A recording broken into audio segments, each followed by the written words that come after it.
Good morning, Chicagoland. This is Munira from Chicagoland. It's a beautiful day out here today. And I am here with my guest, Lucy Cavazos. Cavazos. Cavazos. Hi, Lucy. How are you? I'm good. How are you? I'm good. So I met Luz at a small function about last year. Mm-hmm. And she's an incredible woman. So tell me a little bit about yourself. Well, I'm the owner of Juicy Luzy Sangria.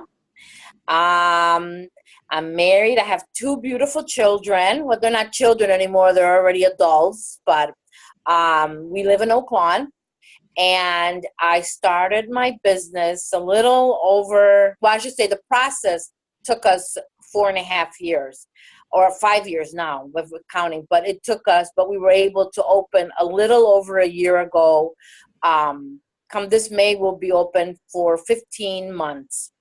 So we do our handcrafted sangria. We actually have 6 different flavors. So 4 flavors we carry all the time, which is our traditional, our mango, our pear, and our pomegranate. And then we have 2 seasonals that we do. We do an apple that we run September through October, and then a blackberry November through December. But how I got started with my business, it's just something that I would make for my family and for my friends and coworkers.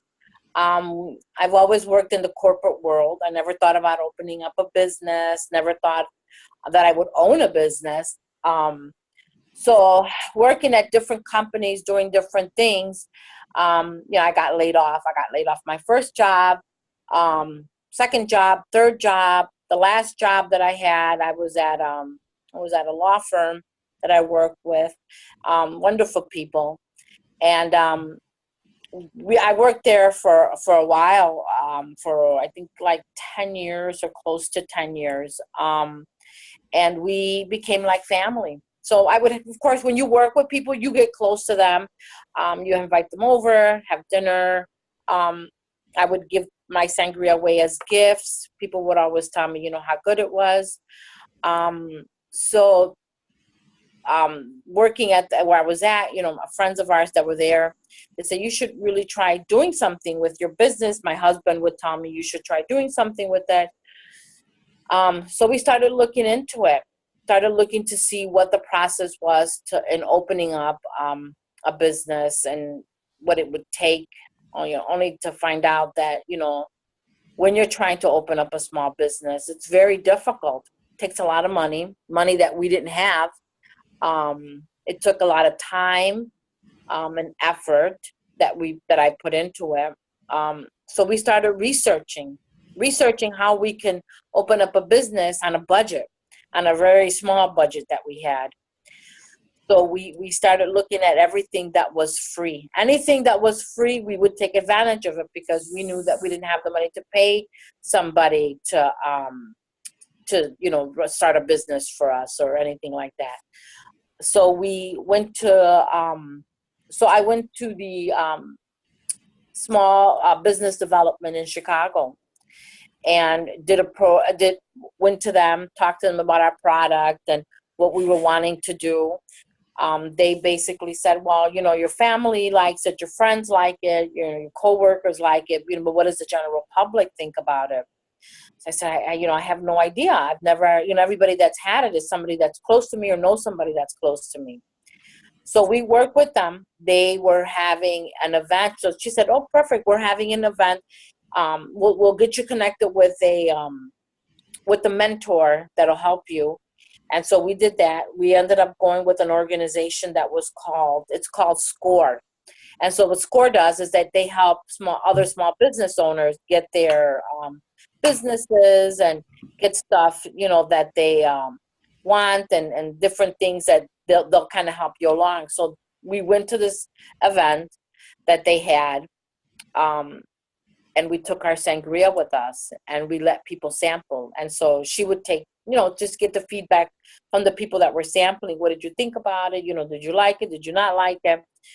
So pretty much, I think everyone that was there enjoyed it. They wanted to know then where they could buy it.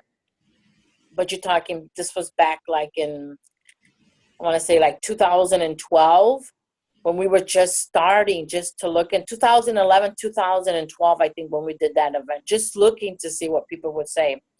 So after we did that event, the lady that I worked with, she said, well, I think it's something that you should pursue, something you should look into and see, you know, how you can, you know, maybe, you know, that we think that the product is good enough that people will buy it. So we said, okay. So then that's when our research started. We worked with them for a while. Then we were researching anything that had to do with business. So a friend of mine that worked at the law firm, one of the attorneys there, his then fiance, now his wife, say, hey, you know, I went to Loyola and they have a program in their business school that helps small business owners through Loyola. So I said, okay. So we got the information, only to find out that, you know, there was a waiting list, a long waiting list, like over a year waiting list, that people were waiting to get on this program. So I said, it's okay, you know, I put my name in there. I filled out the application, sent it in. And so I would check every month, just at least every month, every other month, to see, you know, if I had moved up in the waiting list. You know, for a long time, we didn't move up. Then little by little, after a year, I think it was over a year, a little after a year, we started to move up.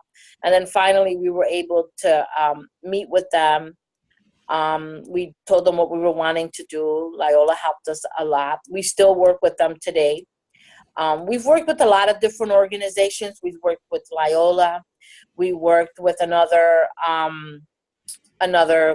one that's helped us a lot, which is Acción, which helped us with financing. They help you with small financing. We've worked with Governor State. We've worked with Acción. We worked with SCORE. I'm just going through the list of the different organizations that we worked with. We also worked with Sam Adams there, one of our mentors that helped us too towards the beginning. We also worked with, now we're working with the hatchery that's also partnered with Acción that helps small businesses, they're great, they're fantastic. So that's how pretty much we ended up working through getting all of our licensing, making sure, and we're still learning because we've never set out to have to do liquor or anything like that. It kind of just like came into play. So we're learning as we grow. As we grow, we're learning the different things that we need. Of course, we needed to get insurance, all of our licensing, our bonds, everything that the state requires us to get as far as opening.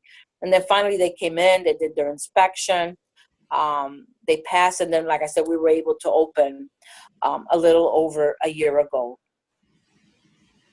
Wow.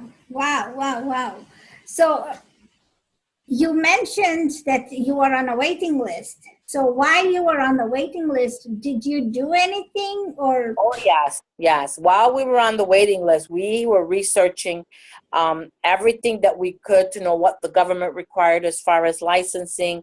Hold on, there's somebody here. Hold on a second. Hold on. I'm going to step away. Hold on.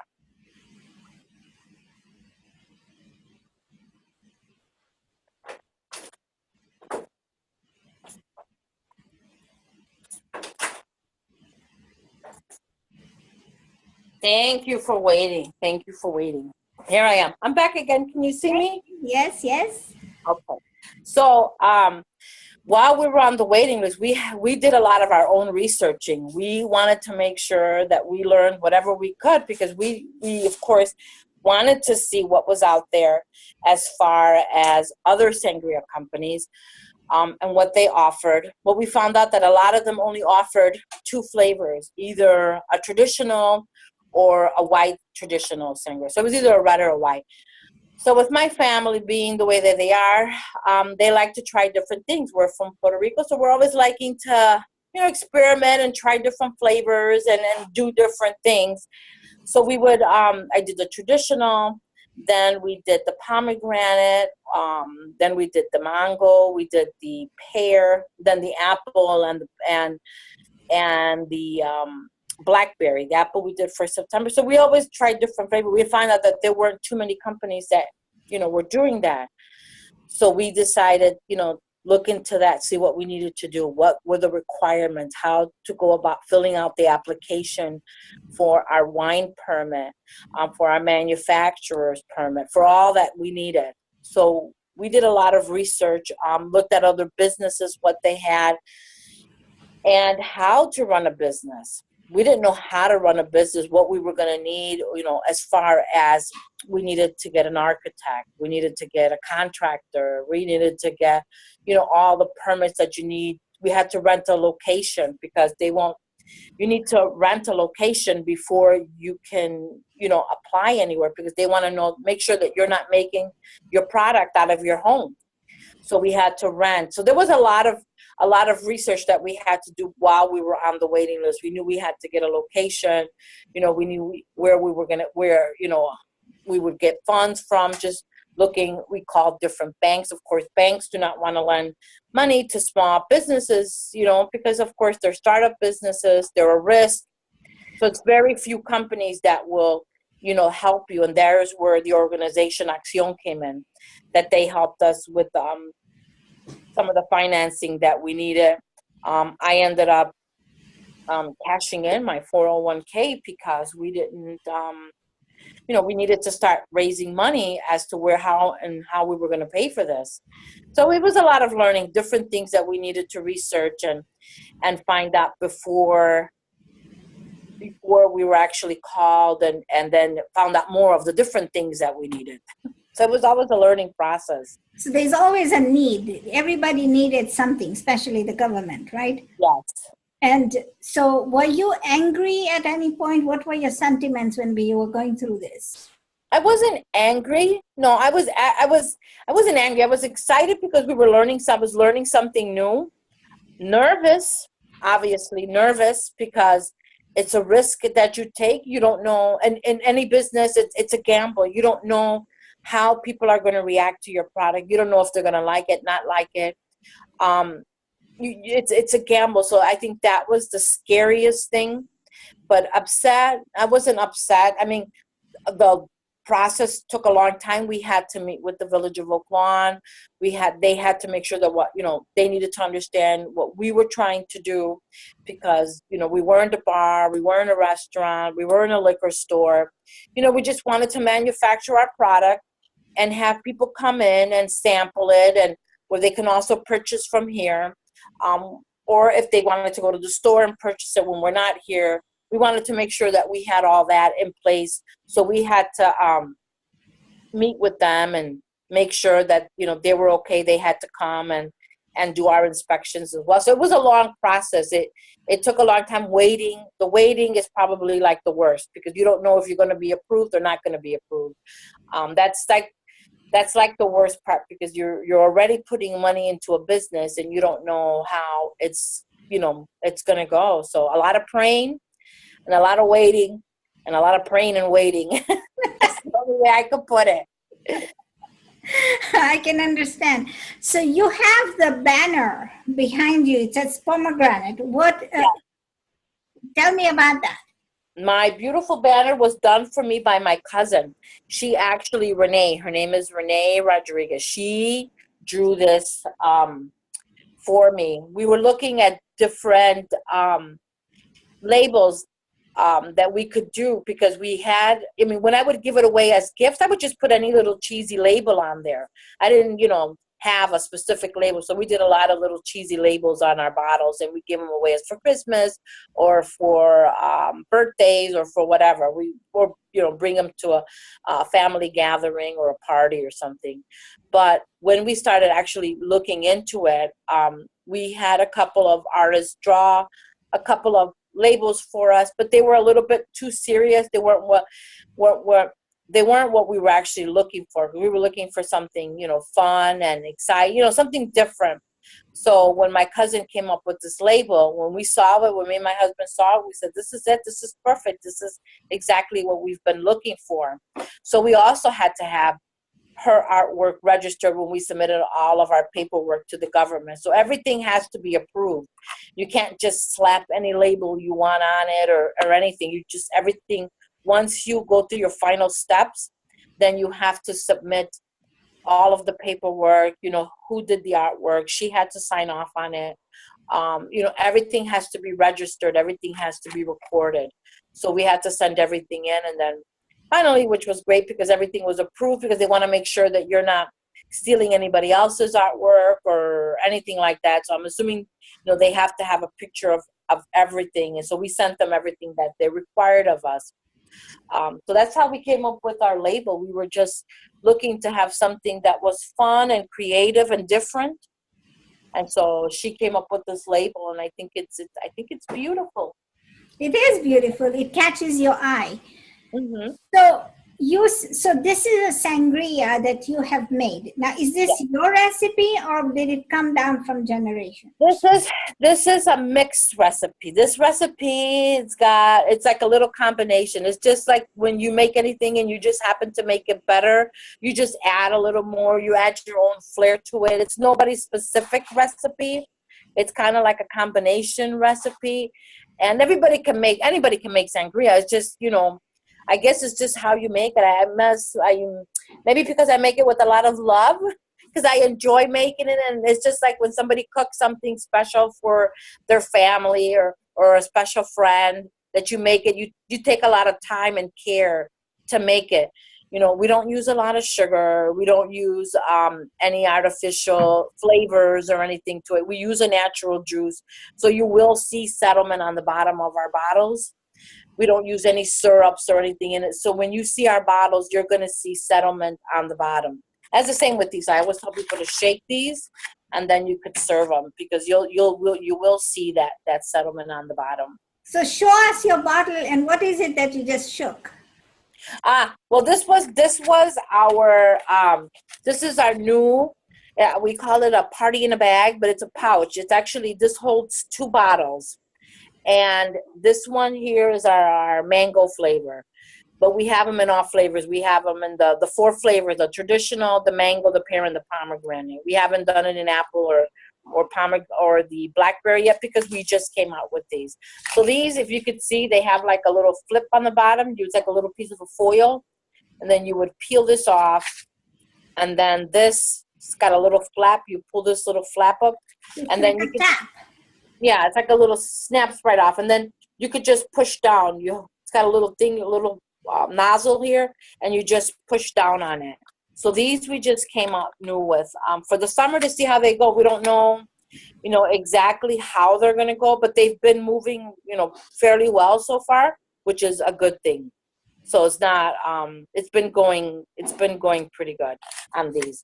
And then these are our regular bottles. We also have these, before I forget, we also have these in a bigger pouch, which I'll go get and show you in a minute. Those are our bigger, we have a 4-bottle one. That's a bigger pouch. Like if you're having like a big summer outing, or a graduation party, or a big birthday, or 4th of July party, or Memorial Day, or whatever. But it's a bigger pouch. I'll go grab that for you. And then these are our bottles. These are our bottles. You probably the regular wine size bottle. Yeah, the regular 750 milliliter bottles. Wow. Let me go grab that other pouch for you. Hang on 1 second. Thank you.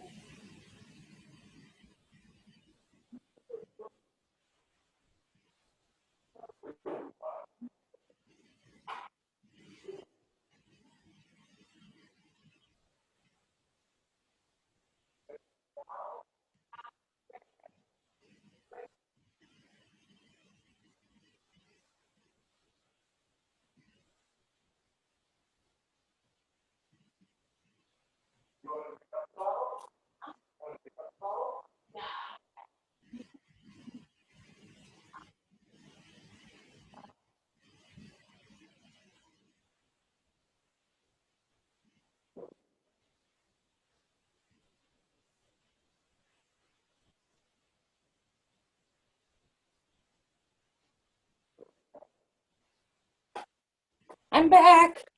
This is our big one here. Sorry. Here we go. This is our big party in a bag. It's the same Wow. thing. But this one holds 4 bottles. Okay, so then are these recyclable or can they be reusable? They cannot. Once you've used them, they can't be reused. Okay, good. You can't refill these. So They do. They don't. We can't refill those. So just to get my bearings right, you have been doing this for years, making the sangria. Mm-hmm. But you just started the process of thinking into going into business about 4 or 5 years ago. Probably a little longer than that. I want to say we started looking into it, researching it like in 2010, 2011. I should say the end of 2010, beginning of 2011. And then now you have products that is not, so they've been approved and everything is working. You're manufacturing and now you're selling the product. Yes, yes. So this product you said is sangria, and you make it here. I mean, how often? I mean, you have it looks like you have a factory back there. We do have a little factory. Hang on and I'll show you a little bit of it. Let me see if I can grab. I'm gonna unplug it. I just don't want to. My battery was running low. But let's see. Can you still see me? Yes. I don't know. Here. I don't know. I'll show you a little bit. See if you can. Can you see it? Yes. Yes. Oh wow. You could see a little bit of it. Okay. And then this is where right now it's a little messy because we had an event this weekend at Toyota Park, so we're putting stuff away. Okay. But that's our tasting room. We have our tasting room. We have tables set out. So usually when people come in, they will, we'll set up the tables. People could come in and sample, and then they can take some home with them. Okay. That's awesome. So you said you have events. So what kind of events do you do? We try to bring in people. We've done a taco night. We've done a tamale night. We've done a couple of taco nights. We've done a tamale night. So we, if people want to come in with their own group, and can you see me better now? Yes. Okay. You're frozen. Yeah, I know. Okay, there you go. Yes, go ahead. So if people want to come in with their own group, they can come in with their group. We do them by appointments. We tell them just to give us a call. Only because we're in and out sometimes. We're going out, of course, promoting the product, letting people know about us.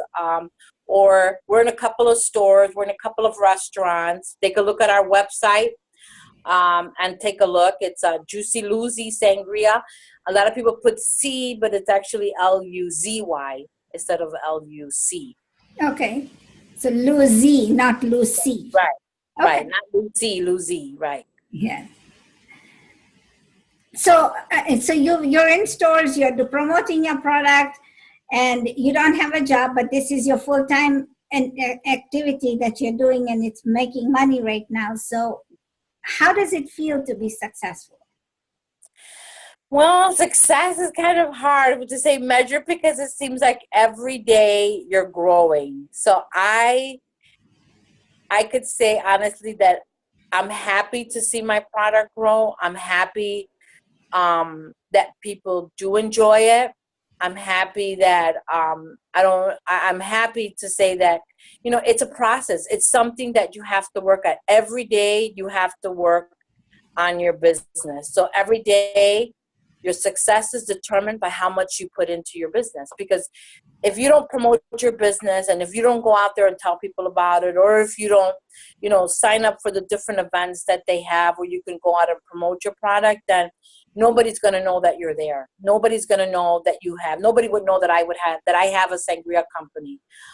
So it's success to me seems like it's hard to say success because I don't think it's sunken in yet to me that I actually that I actually own a business, that we're actually working this business. Every day I get up and I'm like, Oh yeah, because I've worked for most of my life. All of my life, I've always worked for somebody else. So now to work for myself, it is. I have to say, it's scary but wonderful at the same time. It's wonderful and scary at the same time. So, what would you tell women or people out there? Because I'm going to post this everywhere and I'm going to send you a link. So, what would you tell people out there to when they are thinking to become entrepreneurs and start a business? Well, if they're thinking about becoming an entrepreneur, you have to first research the product that you want to bring out. Make sure that you do, as much research as you can. Always get other people's opinion. Not that you have to actually go by what they say, but it's good to research and have people try your product. Go out there and have people try it and see if it's something that you should try to proceed. It is a lot of work. It is a lot of work. It's a lot of determination. It's a lot of hard work. But I would say it's good to research as much as you can about what you're trying to start, and then how to make it better, how to engage people with it, how to get it out there, how to push it. By sitting in an office or sitting where you're at is not going to sell your product. You have to go out there and push it. You have to tell people about it. Visit the stores, whatever it is that you're selling. So I would say, it's a lot of hard work and a lot of determination. And don't give up. Don't give up on your dream just because somebody may tell you, oh, you're there's a lot of, like people would at one time, sometimes they would say, oh, well, it's there's a lot of sangria. What makes your sangria better than anybody else? And I said, well, I don't know if it's better than anybody else's, but I can tell them that I make mine with a lot of love. I don't use a lot of sugar. I know a lot of people think that it's very sweet when they try a sangria. So I don't use a lot of sugar. I don't use any syrups. I try to make it as the way I made it at home for my family and my friends, as humbly as I could make it, I would say, because it's not something that I just like. I enjoy making it. And so it was a lot not to take no for an answer. You have to keep going forward and pursuing what you're wanting to do. There's times where you want to give up and not go through it and just throw up your hands and say, forget it, but I would say, you need to step back sometimes. And it also is very important to have a good support group with you. If you have people who support you, if you have people who back you up, who are there for you, that encourage you, that is I think one of the most important things that you can have. Because if you don't have that support system and trying to open up a business, it's very easy to fall apart and get discouraged. Very easy. You said it, because there's so much value that you just said in what you just said, because there's so many people who then want to throw in the towel and say, you know what, I give up and I don't want to do this anymore. But so you're right, you need a support system, and you also need different ideas coming up to allow you to grow from what you're doing. Because I think, so because sometimes, doing the same thing and expecting different results doesn't work, right? So you need to be innovative in your own business, regardless of what it is. But you have just shared a lot of valuable stuff with us, because you said you felt like giving up. So when you really felt like that, was this the same feeling that your husband shared? And if it was or was not, how did you come out of it? A lot of, when I was go through those very, I would say they're hard moments to go through, because you're wanting to give up. But, my husband said, every time, he goes, just take a look at it like this. Every time you started a new job, you had to start at the bottom. This time you're starting at the bottom, but you're starting at the bottom for yourself.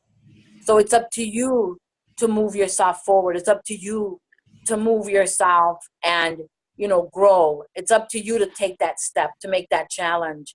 So, and not only him, but there were so many people that supported me. I mean, there's my husband, my kids, my family, my brother, especially, my brother and my sister-in-law, they helped me tremendously.